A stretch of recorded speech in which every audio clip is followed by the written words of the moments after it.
In this video, we'll be looking at how to undo, redo, and undo using history panel inside of Affinity. So before starting the video, first of all, make sure that if you need the image that we will be working on this video, then please find the image in the link in the description. And if you haven't subscribed to the channel yet, please hit the subscribe button in order to get new tips and tricks related to Affinity. Now, without any further ado, let's get started. So before undoing or redoing our work or project inside of Affinity, first of all, let's bring out our history panel. So to access the history panel, let's navigate below to bottom right and then click on the history tab right here.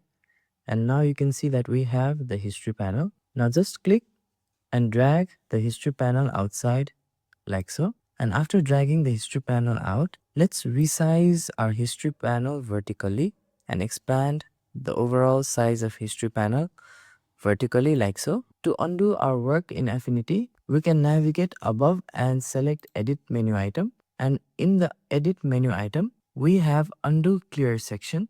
So we can select undo clear section. And now you can see that in the history panel, it has shifted our selection of our action one step behind, which means it has applied the undo to our image. Now we can also use a shortcut key of Command Z if you're using Mac or Control Z if you're using Windows when undoing your work inside of Affinity like so. And if we click multiple times by holding down the Command key and clicking or pressing Z multiple times, you can see that we can undo it sequentially like so. And if you are using Windows, you can use the shortcut key of Control Z and click on Z key multiple times to undo. Similarly, we can redo the work that we recently undid by simply navigating above again to our edit menu item and then selecting redo set adjustment and then selecting right here.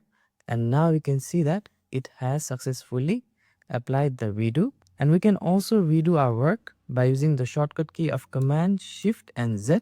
And if you are using a Windows machine, you can hold down the Control Shift and press Z to redo. And we can again redo multiple times in Affinity by clicking or pressing the Z key multiple times like so in order to redo our work. Next, we can also access different descriptions of our history states by navigating up to this icon right here and selecting advanced. And now you can see that we can also see the thumbnail icon for each of the history states as well as additional information that is available for each of the states inside of the history panel. So again, we can get rid of this by simply navigating up and clicking on this icon and then selecting advanced. And now you can see that all of the information as well as the thumbnail has reverted back by showing our default normal state inside of the history panel. The next thing to note here is all of these states that are present inside of the history panel are temporary.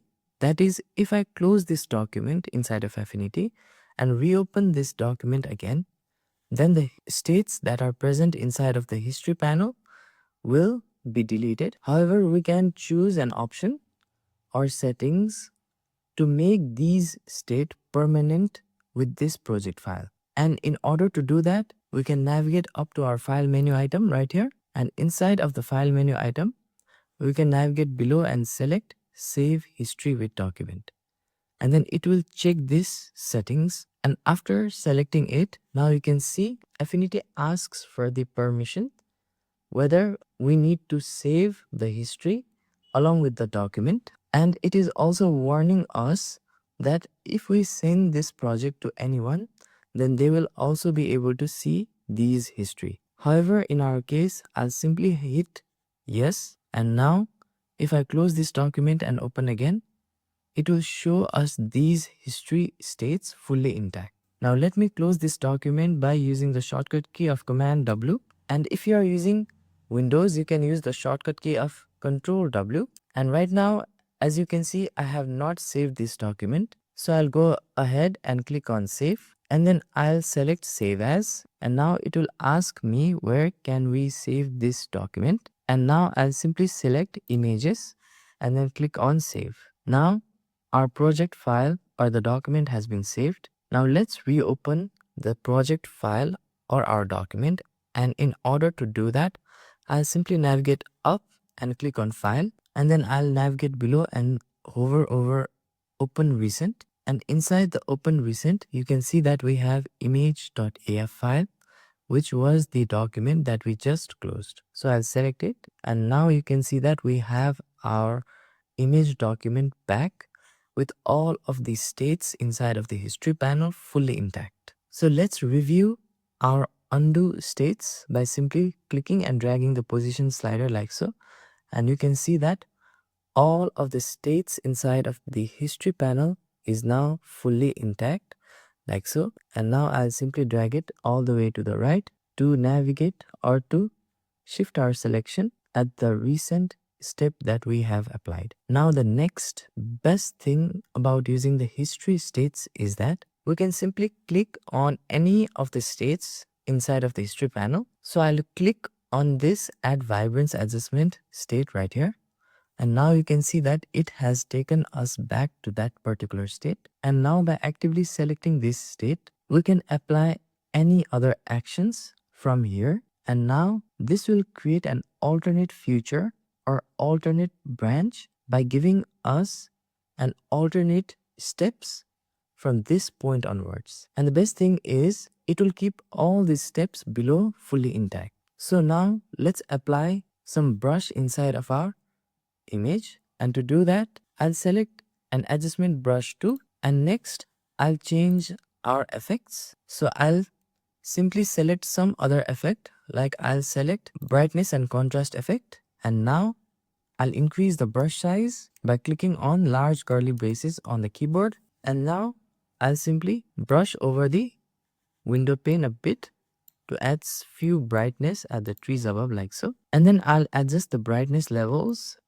and I'll decrease it a bit like so, and add the contrast more by dragging the slider to the right like so. And then after I'm satisfied, I'll close this brightness and contrast box. Now you can see that a new icon has been created to the step that was add vibrance adjustment. Now if you look below, then these are the steps that refer to the adjustment brush that we just applied. And then if we navigate and click on this particular cycle future icon, now you can see that our previous history steps are fully intact and accessible. So we can toggle and go back to the adjustment brush steps that we applied by simply navigating and clicking on this particular cycle feature icon again. And now you can see that it has again shifted or moved our project towards the alternative future state. So we can use this alternate future or alternate branch feature mostly when we are also applying destructive effects inside of our image, such as dodging or burning our image, or applying any form of destructive filters inside of our image. So if you intend to use this feature of alternate branching inside of the history panel, you can use these destructive features in order to easily undo back to your previous default work. I hope you understand the concept of undo, redo, and undo using history panel inside of Affinity. If you find this video helpful, please click on the like button, and for more tips and tricks related to Affinity, hit the subscribe button. Thank you for watching this video, and see you on the next video.